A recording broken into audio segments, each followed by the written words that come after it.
أنا القرآن رباني وعلى في الورى شاني. أنا القرآن رباني وعلى في الورى شاني. أنا القرآن أدبني. أنا القرآن نقاني.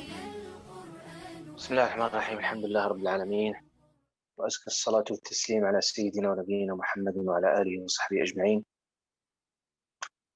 اللهم افتح لنا أبواب الرحمة وأنطقنا بالحكمة، علمنا ما ينفعنا وانفعنا بما علمتنا وزدنا علما.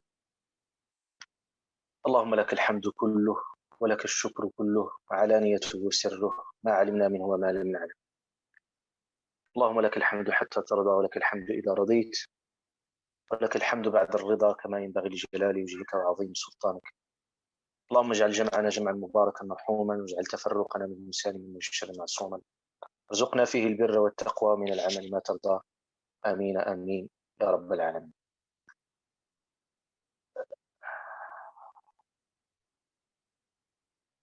Nous remercions Allah subhanahu wa ta'ala et nous exprimons notre hamd le plus intense et le plus fort de nous avoir permis de nous retrouver aujourd'hui pour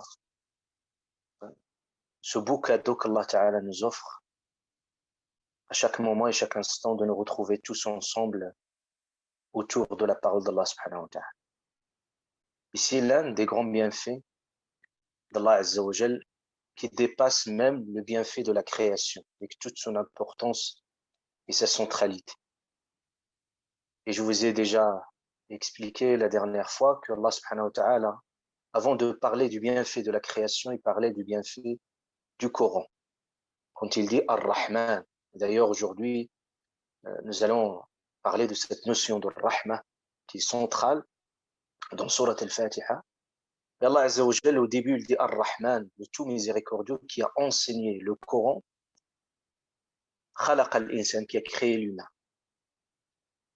Le fait qu'Allah subhanahu wa ta'ala met en avant l'enseignement du Coran avant même la création montre l'importance et la centralité de cet enseignement coranique. Et le fait qu'Allah Azza wa Jalla nous ouvre les portes de sa miséricorde et les trésors dans le Coran al-Karim est un bienfait qui n'a plus de valeur. Si Allah subhanahu wa ta'ala vous donne, vous fait déguster sa parole et il vous permet d'accéder à cet univers coranique, à ce palais et cet univers mystérieux qui contient tous les mystères, c'est qu'Allah subhanahu wa ta'ala vous veut du bien pour vous. Et ce n'est pas donné à tout le monde. Et la dernière fois, nous avons parlé suffisamment sur la notion de l'hamd et sa centralité dans l'édification de notre foi. Je remercie notre frère Farid, Masha'Allah, pour ce très beau travail et cette synthèse qui explique la profondeur des enseignements que nous avons retenus ensemble dans Surat Al-Fatiha. Et n'oublions pas que la notion de l'hamd, que le premier mot qui a été prononcé par l'être humain, par Adam alayhi salam, comme il nous a rapporté notre prophète bien-aimé sallallahu alayhi wa sallam, quand Allah Azza wa Jalla a insufflé, nafakhtu fihi min ruhi, insufflé de l'âme, l'esprit dans le corps de Sayyidina Adam, il a éternué, et puis parce qu'il a senti le sens de la vie, et en éternuant il a dit Alhamdulillah. C'est pour ça à chaque fois quand on éternue on dit Alhamdulillah. Et al-malaika, Allah Azza wa Jalla leur a enseigné de dire à Adam Yarhamuk Allah, Yarhamuk Allah. Et vous allez voir que le lien indéfectible entre al-hamd, le remerciement, la reconnaissance, et aujourd'hui on va découvrir aussi une autre notion qui est centrale, il y a un lien indéfectible entre al-hamd et entre al-rahma. Il dit alhamdulillah, on lui dit yarhamukallah. Et Shaitan, depuis le début, il s'est engagé sur un objectif qu'il n'a jamais caché. Et le Coran dévoile cet objectif de Iblis quand il disait ثم لآتينهم من بين أيديهم ومن خلفهم وعن أيمانهم وعن شمائلهم. Il disait, Allah Azza wa Jalla, de faire du sorte d'encercler l'être humain de toutes parts, de sa droite, de sa gauche, d'en haut, d'en bas, et l'encercler, lui barrer tous les chemins qui mènent vers Allah subhanahu wa ta'ala. Et à la fin, il dit, pourquoi tout cela? Il dit, وَلَا تَجِدُ أَكْثَرَهُمْ شَاكِرِينَ. Il lui a dit, et tu ne trouveras que peu de personnes qui sont reconnaissantes. Donc, Shaitan, il est dans cette bataille, de son combat, pour dévier les gens de ce chemin de la reconnaissance. C'est pour ça que notre prophète bien-aimé sallallahu alayhi wa sallam nous a enseigné ce dua. Il disait Allahumma a'inni ala dhikrika wa shukrika wa husni ibadatik. A'inni ala wa shukrika wa husni ibadatik. Il demandait à Allah subhanahu wa ta'ala qu'il l'aide. Il l'aide pour se souvenir d'Allah Azza wa Jal, ala dhikrik, pour me souvenir de toi, wa shukrik, et pour te remercier, et pour t'adorer dans la bienfaisance. Et notre prophète bien-aimé sallallahu alayhi wa sallam, il passait des nuits pour adorer Allah Azza wa Jal, au point qu'on disait que ses pieds se fissuraient. Et Aïcha, par compassion, il disait au prophète sallallahu alayhi wa sallam, Ya Rasulullah, pourra faire tout cela alors qu'Allah subhanahu wa ta'ala, il t'a pardonné tous tes péchés antérieurs et postérieurs. Et regardez l'attitude de notre prophète bien-aimé sallallahu alayhi wa sallam. Il disait à Aïcha radiyallahu anha, il lui a dit, ne veux-tu pas que je sois un serviteur reconnaissant? C'est-à-dire que toute cette adoration est un signe de reconnaissance vis-à-vis de celui qui m'a tout pardonné, subhanahu wa ta'ala. Donc, dans l'attitude de l'hamd, quand on dit alhamdulillahi rabbil alamin, il y a le remerciement qui est ash-shukr, qu'on appelle la reconnaissance pour ce que Allah vous donne.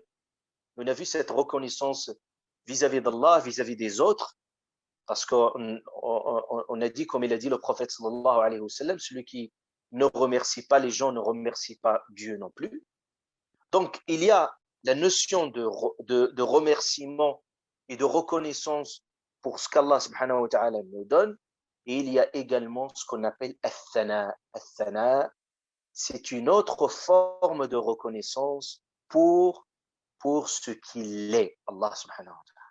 Pour ce qu'il est dans sa grandeur, dans sa générosité, dans son indulgence, dans son pardon, dans sa clémence. Et nous devons, quand on dit Alhamdulillah Rabbil Alamin, mais au même titre qu'on remercie Allah subhanahu wa ta'ala pour ce qu'il donne, mais au même titre on exprime notre admiration devant la grandeur et la puissance d'Allah subhanahu wa ta'ala.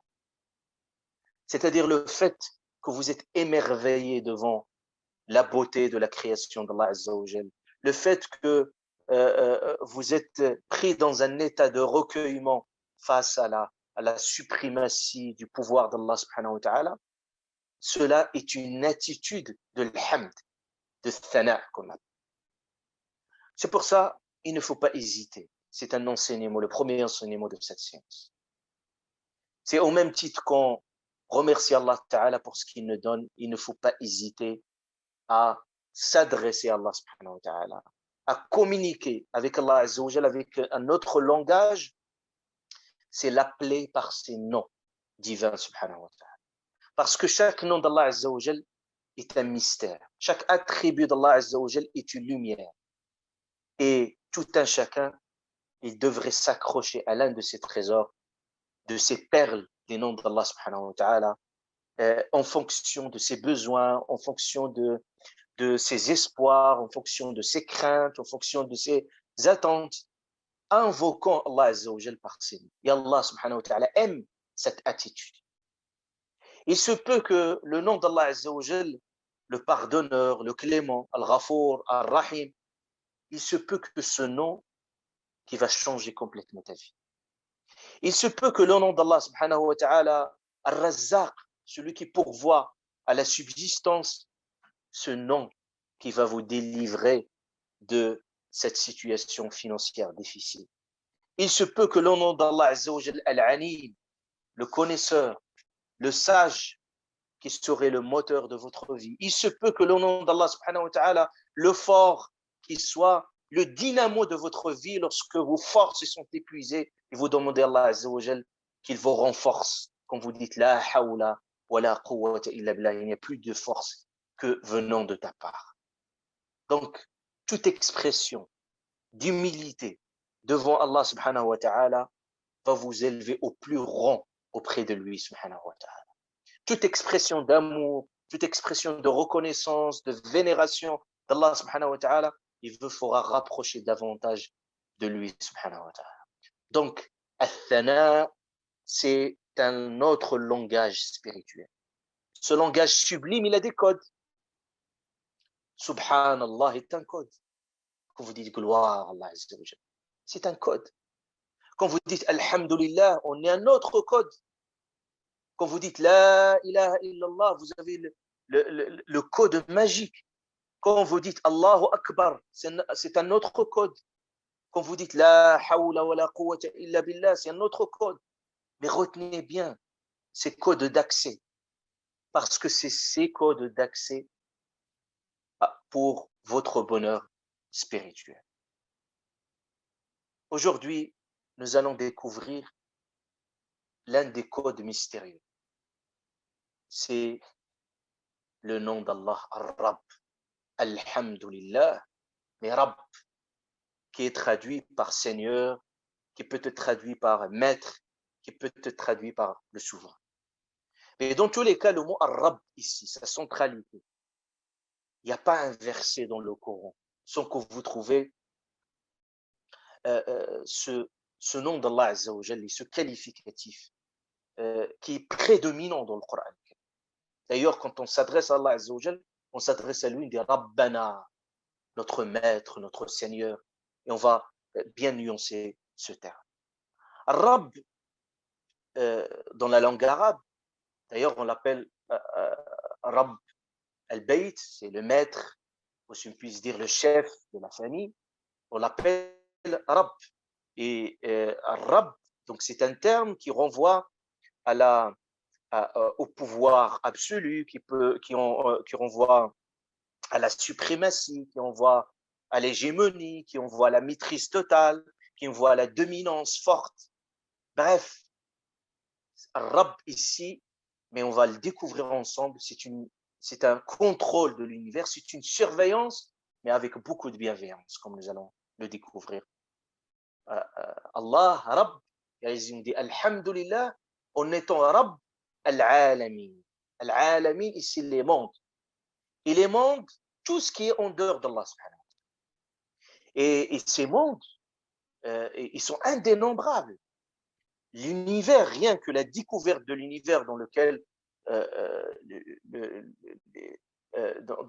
on baigne, et tout ce que découvrent les scientifiques, ne représente qu'une petite minuscule de ce que c'est que des mondes visibles, invisibles, des mondes qu'on ne connaît pas. Donc, chaque chose, minime soit-il, ne peut échapper au pouvoir d'Allah subhanahu wa ta'ala. Rien n'échappe. وَمَا مِنْ غَائِبَةٍ فِي السَّمَاوَاتِ وَالْأَرْضِ إِلَّا فِي كِتَابٍ مُبِينٍ.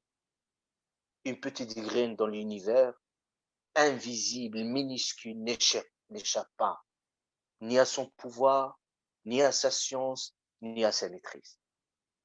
Est-ce que vous imaginez un instant Rabb al-Alamin, vous savez qu'est-ce que ça génère quand on entend ce mot Rabb, qui est le maître des mondes. Vous imaginez? Imaginez-vous un instant ce monde immense, visible, invisible, tout ce monde, dans toute sa complexité, dans toute sa diversité, dans toute son étendue, ce monde est maîtrisable, contrôlable, prévisible.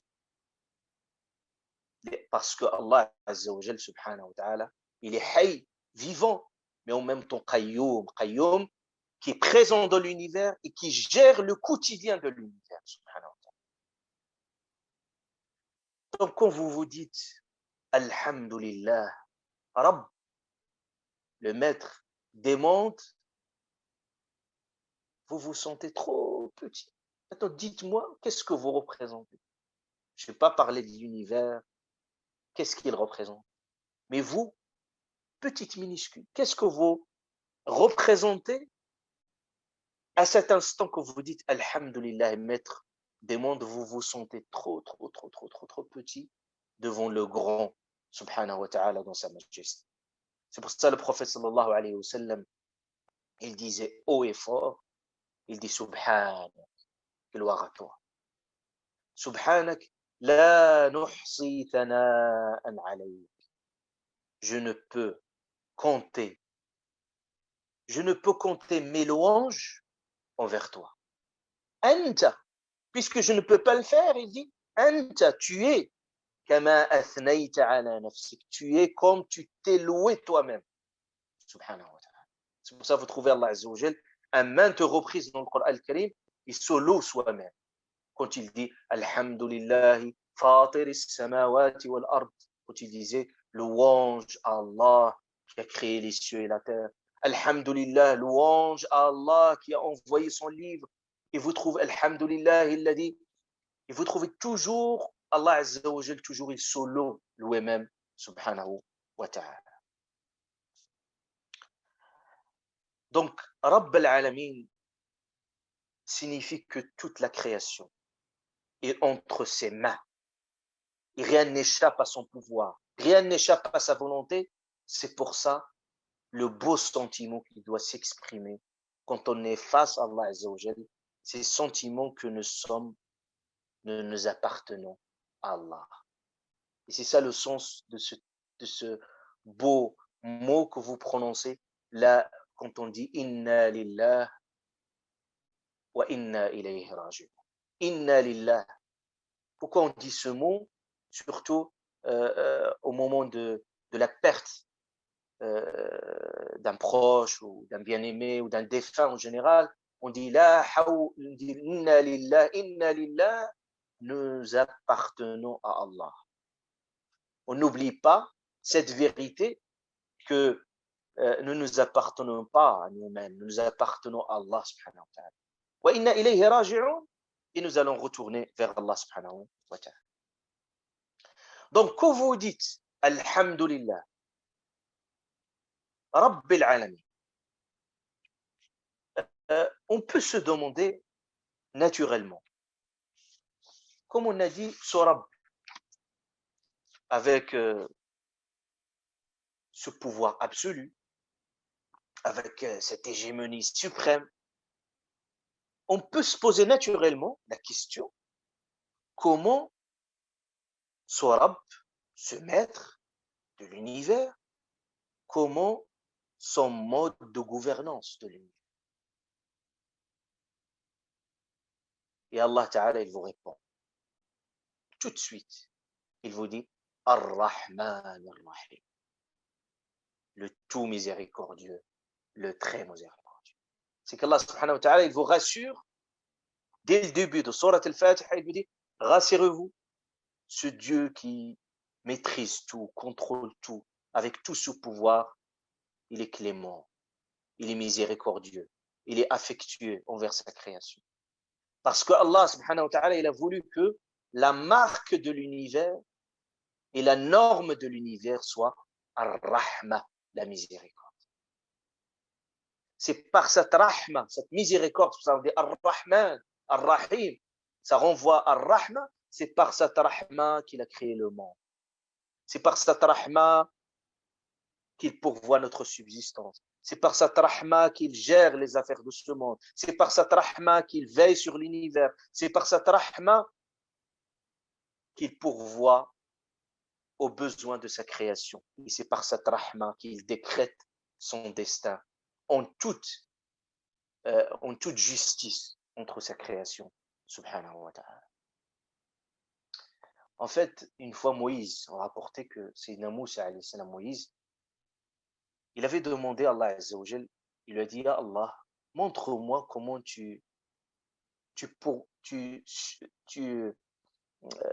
comment tu pourvois à la subsistance de ta création.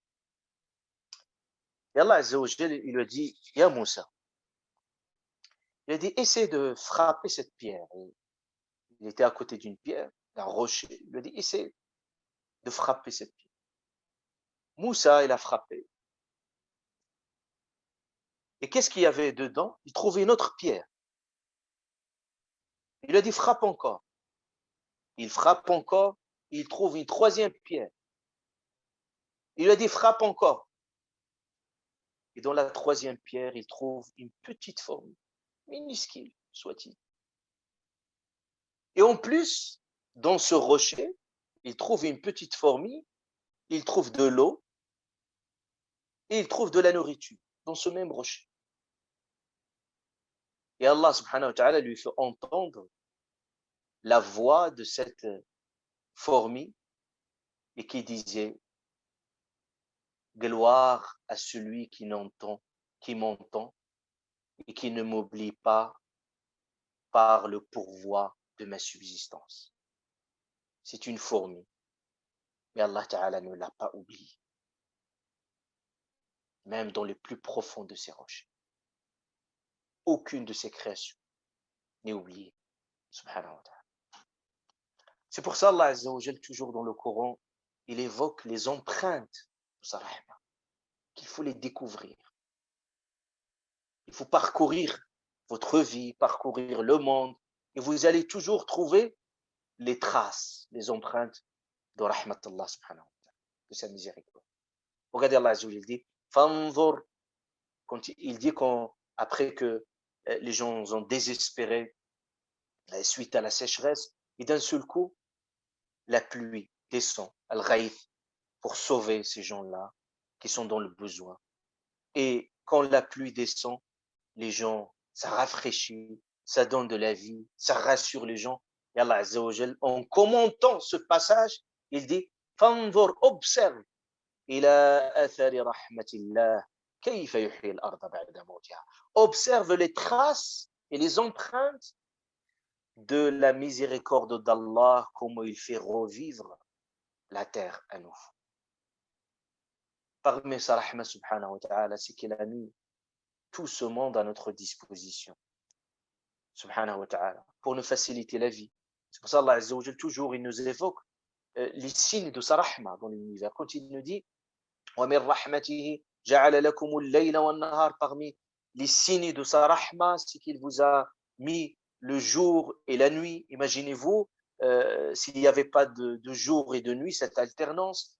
Et entre autres bienfaits d'Allah Azza wa Jalla, subhanahu wa ta'ala.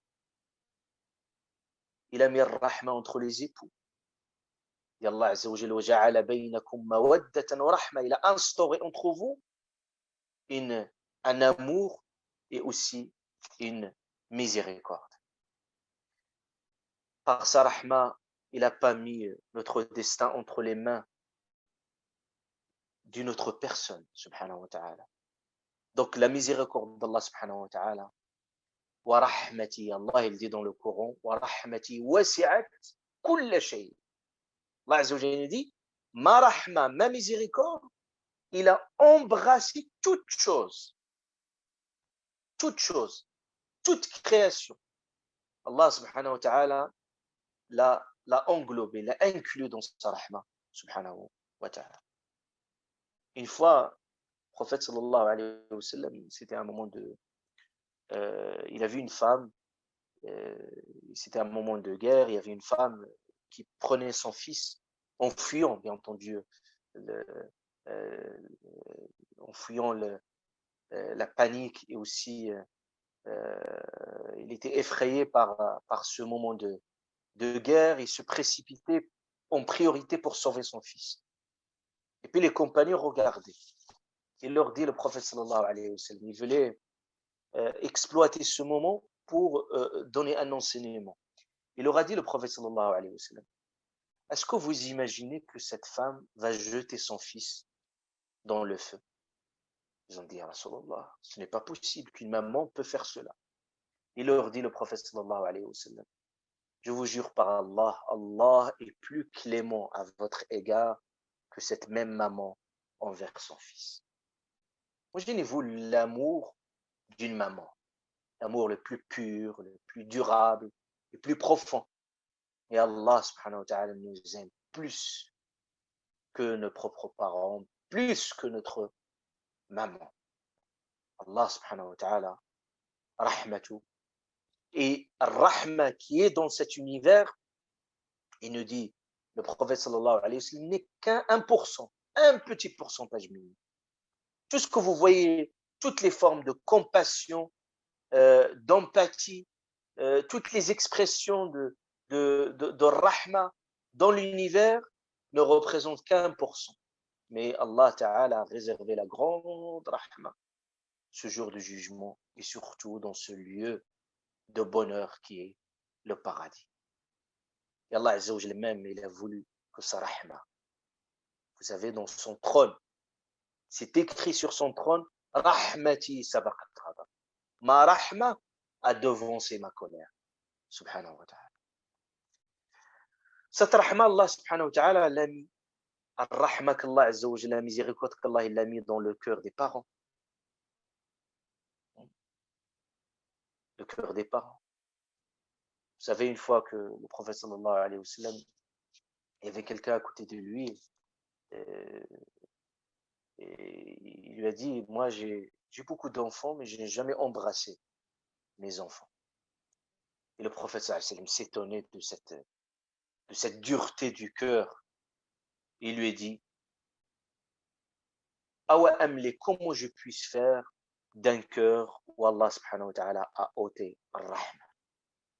C'est-à-dire, Awa amliku min qalbin naza'a Allah subhanahu wa ta'ala. Qu'est-ce que je puisse faire d'un cœur dans lequel ar-rahma il a été ôté.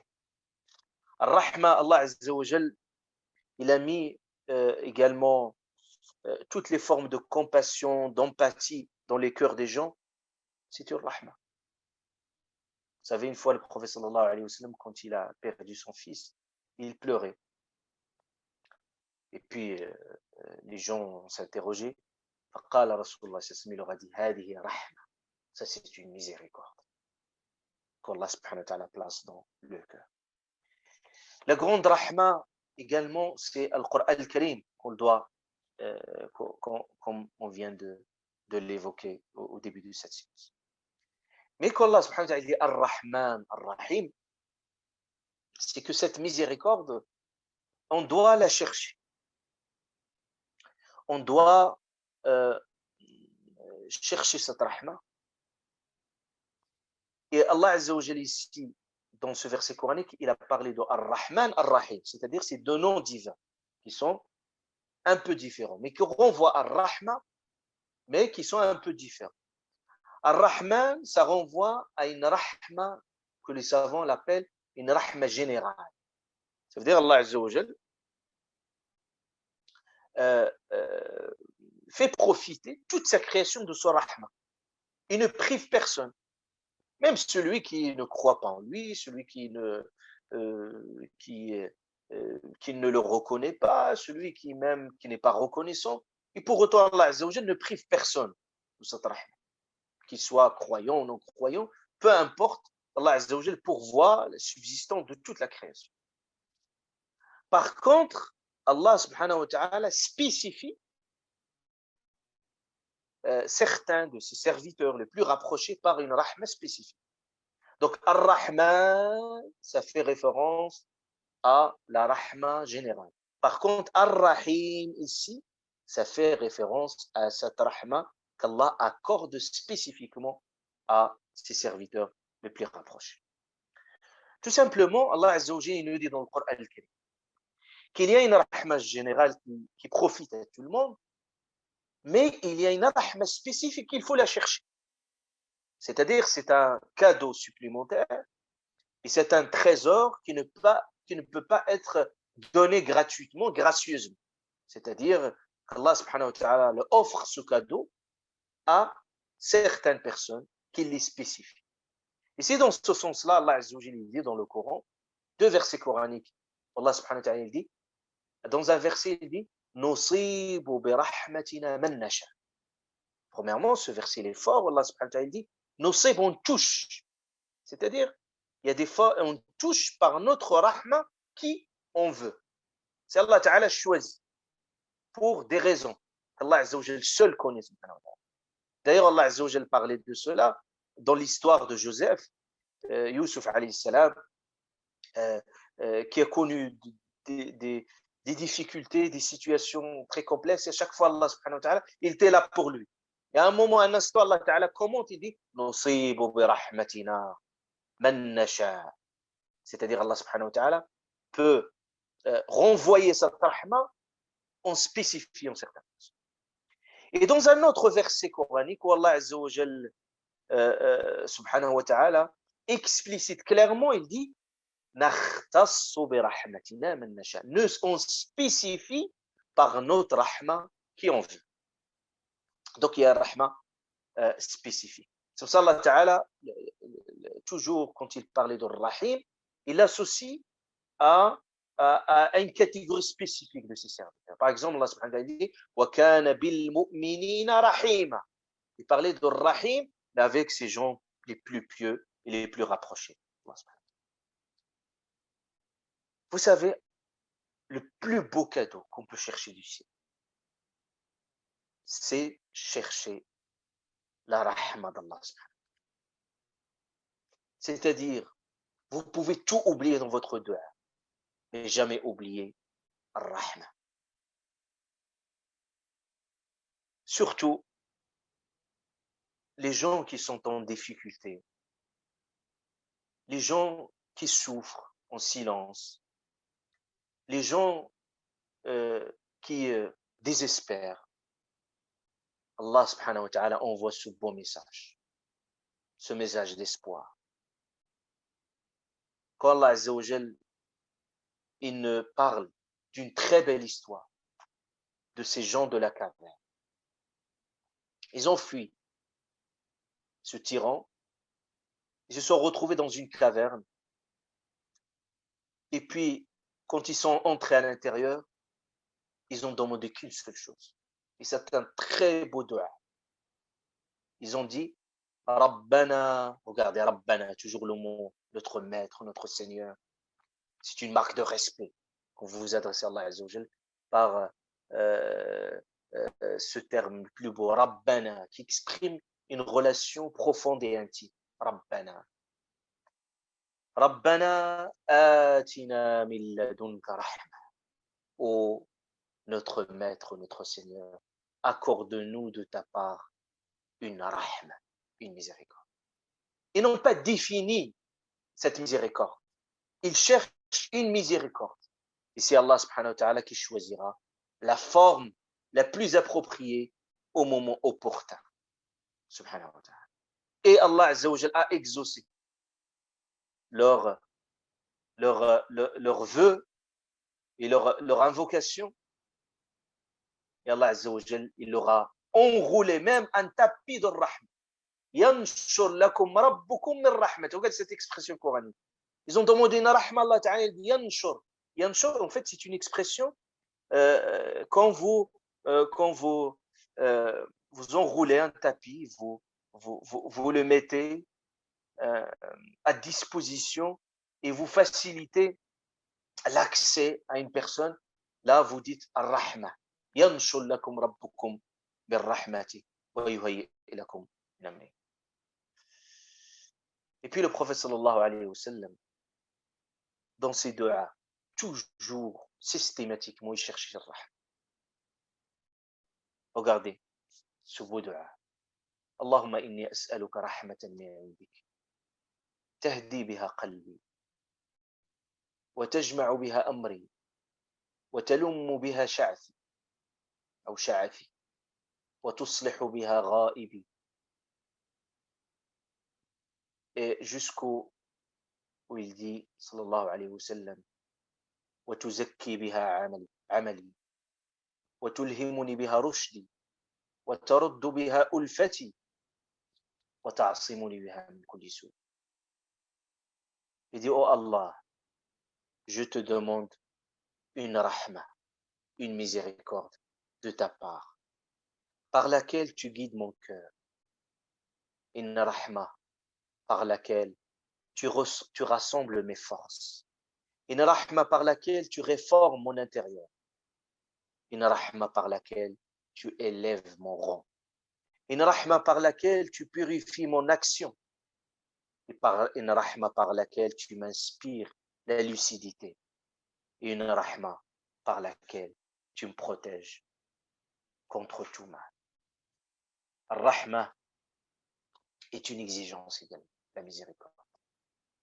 Le prophète sallallahu alayhi wa sallam dit Irhamu man fil ard, yarhamkum man fis sama. Il dit soyez clément à l'égard de ceux qui sont sur terre, Allah sera clément. Celui qui est au ciel, il sera clément à votre égard. Ar-Rahimoun, hadith très fort, le prophète sallallahu alayhi wa sallam il dit Ar-Rahimoun, les plus miséricordieux. C'est-à-dire, si vous voulez profiter de cette rahma, il faut partager cette rahma avec les autres. Il dit Ar-Rahimoun, ceux qui sont miséricordieux, sens de la compassion, de l'empathie, Yarhamuhum ar-Rahman, ils mériteront la miséricorde d'Allah subhanahu wa ta'ala. Ar-Rahma, la miséricorde, ça se cherche. Ça se cherche. C'est pour ça que le prophète sallallahu alayhi wa sallam, il dit dans ce bouddha, il dit Allahumma inni as'aluk mujibati rahmati. Il dit, oh Allah, je te demande ce qui génère cette rahma. C'est-à-dire, il y a des actions, il y a des attitudes qui génèrent naturellement et automatiquement ar-rahma. Al-Qur'an, par exemple. Le Coran. Allah Azza wa Jalla, il dit, وَإِذَا قُرِئَ الْقُرْآنُ فَاسْتَمِعُوا لَهُ وَأَنصِتُوا لَعَلَّكُمْ تُرْحَمُونَ. Il dit, quand le Coran est lu, écoutez-le attentivement. Et c'est quoi le résultat final? لَعَلَّكُمْ تُرْحَمُونَ. Il y a une rahma qu'Allah va vous accorder. Le fait d'assister à ce genre des assises, le prophète sallallahu alayhi wa sallam dit chaque fois qu'il y a des personnes qui se regroupent autour de la parole d'Allah subhanahu wa ta'ala, qui méditent, qui étudient, qui approfondissent le sens, Allah Azza wa Jal, qu'est-ce qu'il leur dit? Il leur donne وَغَشِيَتْهُمُ الرَّحْمَةِ. C'est Ar-Rahma qui nous enveloppe tous.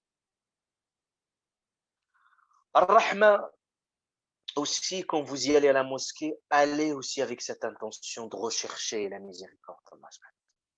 C'est pour ça le prophète sallallahu alayhi wa sallam, il nous a montré ce beau dua. Quand on entre à la mosquée, qu'est-ce qu'on fait? On dit Bismillah, quand on évoque le nom d'Allah Azza wa Jal, et quand on entre, on dit Allahumma ftahli abwab rahmatik. Oh Allah, ouvre-moi les portes de ta miséricorde, de ta clémence. Alhamdulillah Rabbil Alamin. Donc, Alhamdulillah Rabbil Alamin, aussi, quand on dit Alhamdulillah, et on spécifie, on dit Rabbil Alamin, certes, on remercie Allah subhanahu wa ta'ala pour ce qu'il est, pour ce qu'il ne fait, mais en même temps, quand on dit Alhamd, louange Allah subhanahu wa ta'ala, au maître de l'univers, c'est comme on remercie d'avoir ce Dieu subhanahu wa ta'ala bienveillant. Ça veut dire qu'Allah subhanahu wa ta'ala soit un Dieu unique, rien qu'Allah subhanahu wa ta'ala soit un Dieu unique, c'est quelque chose qui doit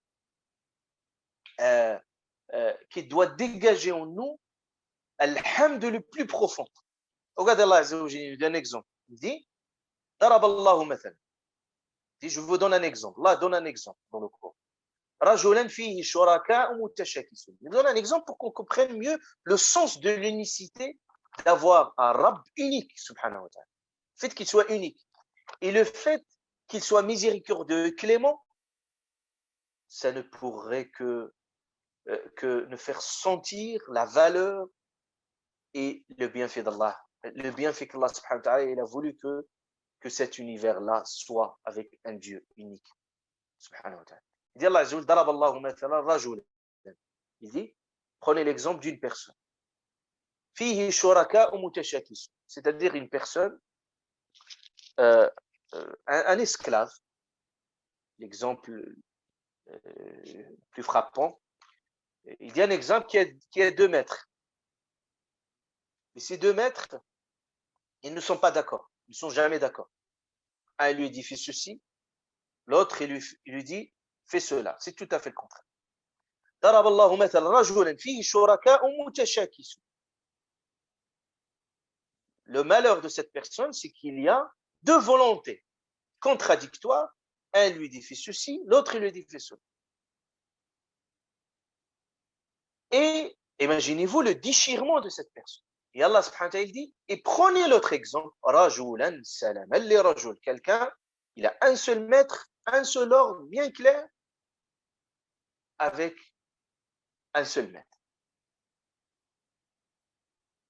Qui vit le bonheur et qui vit dans la sérénité et qui vit dans la protection, c'est celui qui s'est dévoué pour un seul être et qui a donné tout pour un amour qui est l'amour d'Allah subhanahu wa ta'ala. Et après Allah Azza wa Jalla commente, il dit وضرب الله مثلا رجلا فيه شركاء متشاكسون ورجلا سلما لرجل هل يستويان مثلا. Il dit est-ce que c'est pareil? Et après Allah subhanahu wa ta'ala il commente, il dit Alhamdulillah. Alhamdulillah. Un grand remerciement à Allah subhanahu wa ta'ala. Bal aktharuhum la ya'lam. Beaucoup de gens ignorent cela. Et Allah ta'ala il nous dit aussi dans un autre passage لو كان فيهما آلهة إلا الله. S'il y avait 2 divinités dans l'univers, la fasadata, il y aurait le désordre dans l'univers. Imaginez-vous, il dit il faut qu'il pleut aujourd'hui. L'autre, il dit non, il faut qu'il y ait le soleil. L'autre, il dit il faut qu'il y ait ceci, cela. Il y aurait vraiment une bagarre et le chaos de l'univers.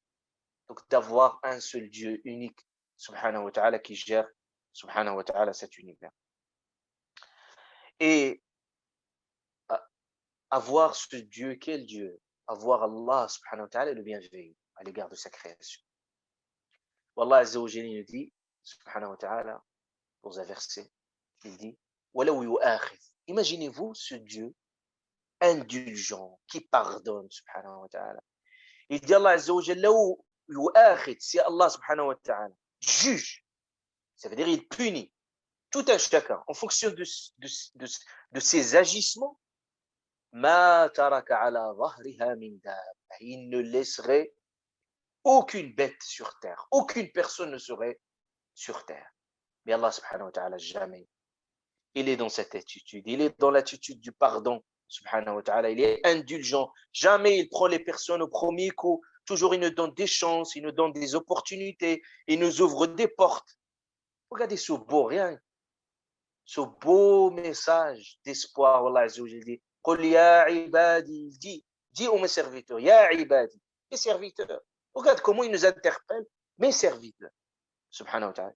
Il dit قل يا عبادي الذين أسرفوا على أنفسهم. Ceux qui ont commis un excès, ils ont dépassé, outrepassé toutes les limites qu'on peut imaginer. Regardez le beau message, il dit Allah subhanahu wa ta'ala لا تقنطوا من رحمة الله. Ne désespérez jamais de la miséricorde d'Allah subhanahu wa ta'ala. لا تقنطوا من رحمة الله Inna Allah yaghfiru dhunuba jami'a. Allah pardonne tous les péchés, sans exception. Innahu huwa al-ghafurur rahim. Et dans un hadith qudsi, Allah Azza wa Jalla dit même, regardez cette rahma, cette bienveillance. Il dit, Ibn Adam, ô fils d'Adam, law balagat dhunubuk si tes péchés atteignent le sommet du ciel, عنان السماء ثم أتيتني, c'est-à-dire si tu viens vers moi repentant, je te pardonne ولا أبالي, sans qu'Allah subhanahu wa ta'ala te juge sur ton passé. Rabb subhanahu wa ta'ala, avec une telle rahma, Rabb al-Alamin, regardez cette association entre le fait qu'il soit Rabb, mais en même temps avoir cette bienveillance, cette rahma, quelle beauté, et même quelle beauté même quand vous vous adressez à Allah Azza wa Jalla, dites Ya Rabb, ô notre maître, notre Seigneur. Les gens n'imaginent pas en fait la beauté de cette relation, même une relation de subordination, mais c'est une relation de subordination d'un Rabb qui est bienveillant et d'un Rabb qui est clément. C'est pour ça, j'en reviens à la notion de Rabb al-Alamin également, au même titre qu'Allah subhanahu wa ta'ala, il est maître, il est souverain subhanahu wa ta'ala. Il y a une autre notion qui associe le mot Rabb al-Alamin avec Ar-Rahman, avec la miséricorde, c'est que parmi les notions de Rabb dans la langue arabe aussi, ça revient à Tarbiya, ce qu'on revoit à l'éducation. Ça veut dire qu'Allah subhanahu wa ta'ala, dans son rapport avec la création, est un rapport de bienveillance et d'accompagnement et de bienfaisance. C'est-à-dire qu'Allah subhanahu wa ta'ala gère la vie de tout un chacun avec beaucoup de bienveillance, beaucoup de rahma. Imaginez-vous, Allah Azza wa Jalla yabsutu yadahu bil-layli liyatuba musii'un. C'est-à-dire, si vous péchez la journée, il vous attend le soir. Subhanahu wa ta'ala. Jamais il ferme ses portes. C'est-à-dire, vous pouvez revenir à n'importe quel moment, à votre guise, vous décidez, vous l'appelez, subhanahu wa ta'ala, il est là pour vous, disponible pour vous, subhanahu wa ta'ala. Yas'aluhu man fi as-samawati wal ard, kulla yawmin huwa fi sha'n. Tout le monde l'interroge, tout le monde dirige sa requête. Et subhanahu wa ta'ala, il l'entend tout le monde en même temps, il répond à tout le monde. Il ne vous oublie pas. Jamais il vous oublie. Votre dossier auprès d'Allah subhanahu wa ta'ala, il le voit. Et que tout transite par lui subhanahu wa ta'ala. Ilayhi yurja'u al-amru kulluhu subhanahu wa ta'ala. Donc c'est pour ça on doit avoir une relation de confiance. Et confions-nous à ce Rabb subhanahu wa ta'ala, ar-Rahman, ar-Rahim. Donc toute sa rahma subhanahu wa ta'ala.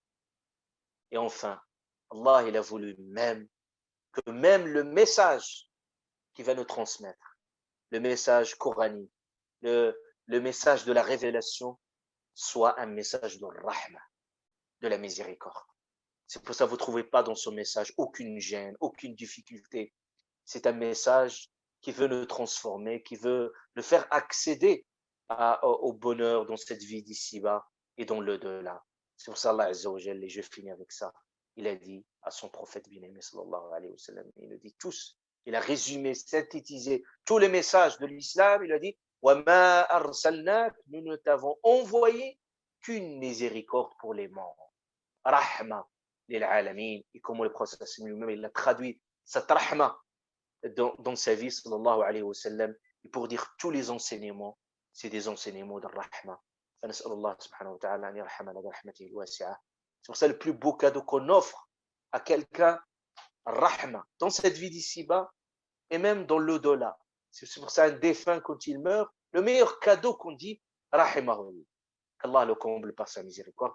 سبحانك اللهم وبحمدك نشهد أن لا إله إلا أنت نستغفرك ونتوب إليك. سبحان ربك رب العزة عما يصفون وسلام على المرسلين. أنا القرآن يسري في شراييني ووجداني، أنا نبت بحفاظ جليل القدر والشان، لهم نور يعانقهم يضاهي شمس أزماني.